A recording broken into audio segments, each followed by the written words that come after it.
America के सदर Donald Trump को लग गई है एक बीमारी। अमेरिका ने इसराइल को दे दी है एक सख्त धमकी, और वो भी पर्सनल वजह से। और बेंजामिन नेतन्याहू ने माफ़ी मांगी अमेरिका से। 3 खबरें हैं, बहुत ज़्यादा अहम है, इसीलिए प्राइम टाइम शो से पहले आपके लिए इन्हें लेकर आया हूँ।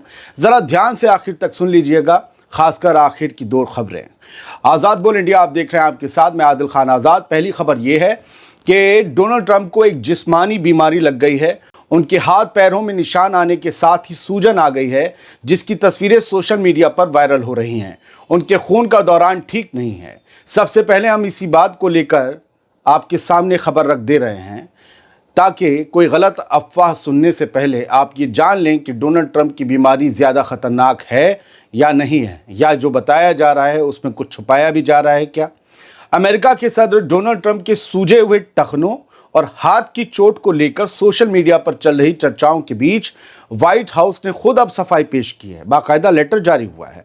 डॉक्टर शॉन पी बारबाबेला की तरफ से जारी डोनाल्ड ट्रंप के मेडिकल मेमो के हिसाब से अगर देखें, जो खबर सामने आई वो ये कि ट्रंप को क्रॉनिक वेनस इनसफिशिएंसी नाम की बीमारी है, जो उम्र दराज लोगों में आम हो जाती है और इसे सीरियस नहीं माना जाता। हालांकि दावे ये भी किए जा रहे हैं कि शायद ट्रंप की बीमारी को छोटा करके बताया जा रहा है। अब दावे तो कोई भी कर सकता है, सोशल मीडिया बना ही इसीलिए। 79 साल के डोनाल्ड ट्रंप के पैरों की सूजन इस बीमारी की वजह से बताई जा रही है कि ये सूजन इस वजह से आई है। ये वो हालत होती है जब पैरों की नसें खून को वापस दिल तक पहुंचाने में ठीक से काम नहीं करती। अक्सर खड़े रहने वाले लोगों में इस बीमारी की शिकायत ज़्यादा होती है। रही बात ट्रंप के दाएं हाथ की सूजन और नीले निशान की, तो ट्रंप के डॉक्टर का कहना है कि ये अक्सर हाथ ज़्यादा मिलाने एस्पिरिन के इस्तेमाल की वजह से होती है। मतलब या तो ज़्यादा हाथ मिलाता हो या ज़्यादा एस्पिरिन इस्तेमाल करता हो, क्योंकि हाथ के मुलायम टिश्यू को इससे नुकसान पहुंचता है। तो क्या आप डोनाल्ड ट्रंप लोगों से हाथ मिलाने में परहेज करेंगे? चक्कर क्या है भाई। यानी मेडिकल मेमो की माने तो ट्रंप की सेहत में कोई बड़ी गड़बड़ी नहीं है, पर शक की निगाहें अब भी दौड़ रही हैं कि कहीं कुछ छुपाया तो नहीं जा रहा। याद रखिएगा कि पिछले अमेरिकी सदर जो बाइडेन को भी प्रोस्टेट कैंसर हुआ है, जिसका पब्लिकली ऐलान, ऑफिशियल ऐलान उनकी सरकार जाने के बाद किया गया था। मई 2025 में आए थे। खैर, ये खबर इतनी थी जो साफ गोई से आपके सामने रख दी है। अब दूसरी खबर जान लीजिए, बड़ी अहम है। अमेरिका ने बहुत सख्त अंदाज में इसराइल को अंजाम भुगतने की धमकी क्यों दी है, ज़रा इस खबर में आप समझिएगा। बात अपने तक आ गई है ना।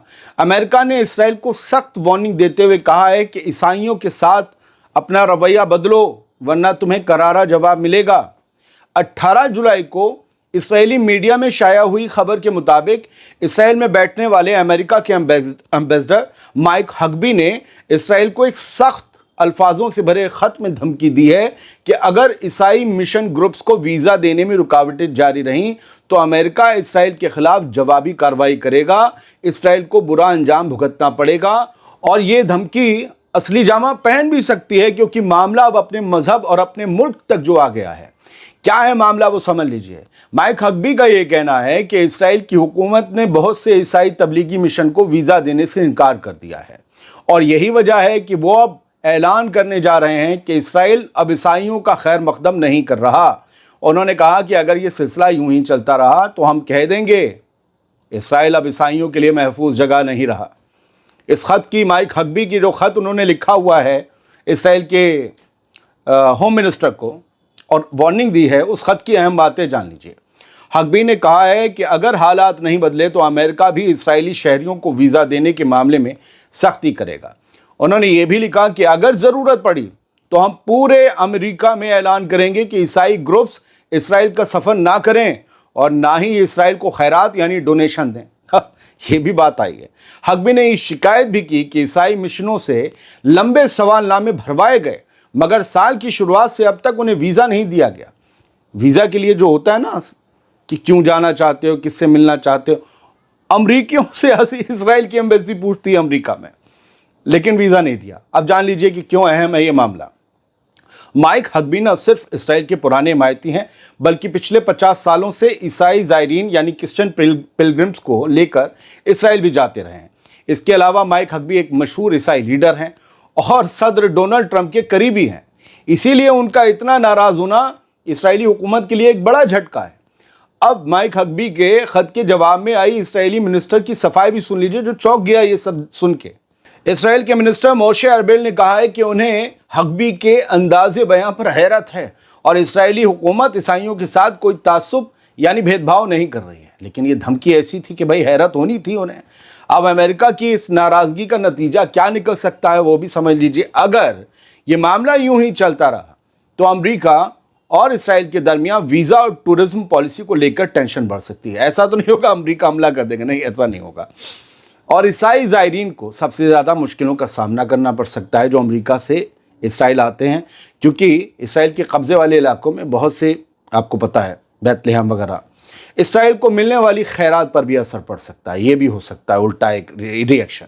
हाँ, एक बात और बताता चलूँ, ये हग्बी वही बंदा है जिसने कुछ दिन पहले मशवरा दिया था कि गजा की पूरी आबादी को दूसरे अरब ममालिकों में भेज देना चाहिए। लेकिन अब बात इनके खुद के गिरेबां तक पहुंच गई है तो मियां गुर्रा रहे हैं। अब बेंजामिन नेतन्याहू की माफ़ी वाली खबर सुन लीजिए। माफ़ी वीर नेतन्याहू की खबर। इसराइली हमले में कल एक चर्च के अंदर 3 आम लोग मारे गए। ट्रंप के गुस्से के बाद नेतन्याहू की हुकूमत ने माफ़ी मांगी है। गजा में चर्च पर हमला हुआ था ना, गजा के अकेले कैथोलिक चर्च पर इसराइली फौज ने कल हमला किया, 3 बेगुनाह मारे गए, जैसे बाकी 57,000 मारे गए बेगुनाह। और मामला तब गरमाया जब अमेरिकी सदर डोनाल्ड ट्रंप ने इस हमले पर गुस्से में इसराइल के वजीर आजम को कॉल कर दिया। नेतन्याहू के दफ्तर ने रात ही रात बयान जारी किया, हमारे यहाँ रात के बाद आया, रात को ही बयान जारी करते हुए कहा कि होली फैमिली चर्च पर गलती से हमला हो गया मालिक, इस पर हमें अफसोस है। हर बेगुनाह की मौत हमारे लिए एक त्रासदी है। और आइडिया पता है क्या करिए, हम मजहबी इमारतों पर हमला नहीं करते। 80% से ज़्यादा मस्जिदें तबाह कर दी, वो ये कह रहे हैं गदर की। इस बयान में पोप लियो 14 का भी शुक्रिया अदा किया गया, जिन्होंने इस हमले पर अफसोस जताया। लेकिन इसराइल की सीधी मजम्मत पोप ने भी नहीं की। पोप ने कहा कि उन्हें चर्च के अंदर आम लोगों की मौत पर बेहद दुख है, बहुत गम है, और वो चाहते हैं कि जल्द से जल्द गजा में जंग रुक जाए। हाँ, इसी ज़मीन से जुड़ी एक और ख़बर आपको बता दूं, खुद इसराइली मीडिया की हेडलाइन है और इन्होंने ये कहा है कि जुलाई 17 को ये खबर आई, White House says Trump's reaction to Israeli strike on Gaza church was not positive. White House ने जब उनकी प्रेस ब्रीफिंग होती है तो पूछा गया कि चर्च पर गजा में हमला हुआ है, इसराइली फौज ने किया है, आपका इस बारे में क्या कहना है, और डोनाल्ड ट्रंप जो सदर हैं अमेरिका के, उन्होंने क्या कुछ कहा। तो व्हाइट हाउस की जो ब्रीफिंग के दौरान स्पोक्स पर्सन आई थिंक बोली कि ट्रंप का रिएक्शन जो था इस खबर पर वो पॉजिटिव नहीं था, नेगेटिव था, पॉजिटिव नहीं था। चर्च पर हमला हो गया तो ट्रंप बाबू का रिएक्शन पॉजिटिव नहीं था। मस्जिदों पर, स्कूल पर, अस्पतालों पर हमले हो जाते हैं क्योंकि वहाँ रिएक्शन इसलिए नेगेटिव आता है या पॉजिटिव नहीं आता क्योंकि उसका नाम अब्दुल है, गफूर है, सफूर है, सुभान है, वो अरब है। यह मामला ईसाई का था। मैं ईसाई और मुसलमान में वो नहीं रखता, मैं इंसान की नज़र से देखता हूँ। लेकिन हुक्मरान किस नज़र से यहाँ से वहाँ तक देख रहे हैं, देखिए। बहुत बहुत शुक्रिया। सलामत रहिए, खुश रहिए।